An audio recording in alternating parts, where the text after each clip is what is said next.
ای بلبل شوریده و شیدای محمد،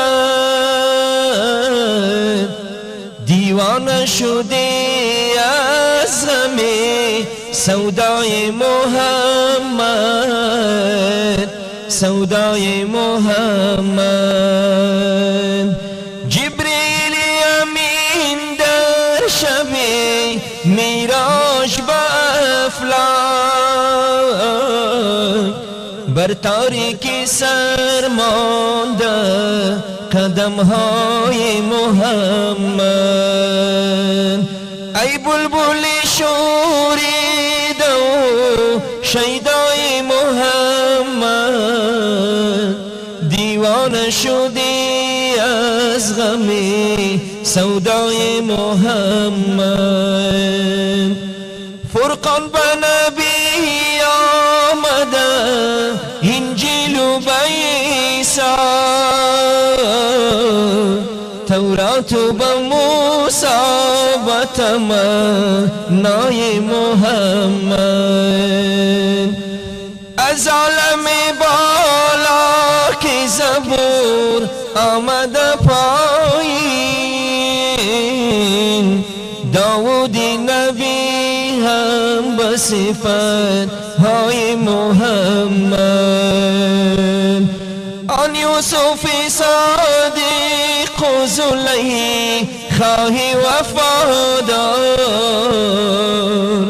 یک قطره نور است و زی دریای محمد.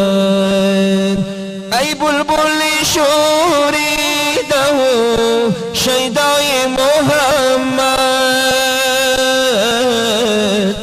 دیوانه شدی از غم سودای محمد.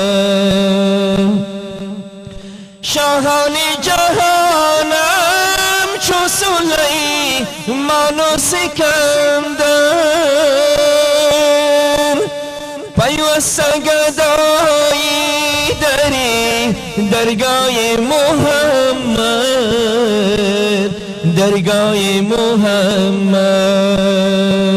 شمس و قمر و زهره به افلاک نهانی، جوینده عشق است و به تمنای محمد. ای بلبل شوریده و شیدای محمد، شیدای محمد، دیوانه شدی از غم سودای محمد. از شوق تجلای رخ دوست محمد،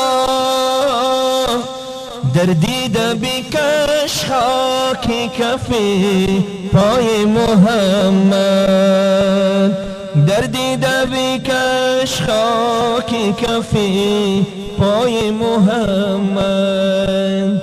ای بلبل شوریده و شیدای محمد، دیوانه شدی از غم سودای محمد.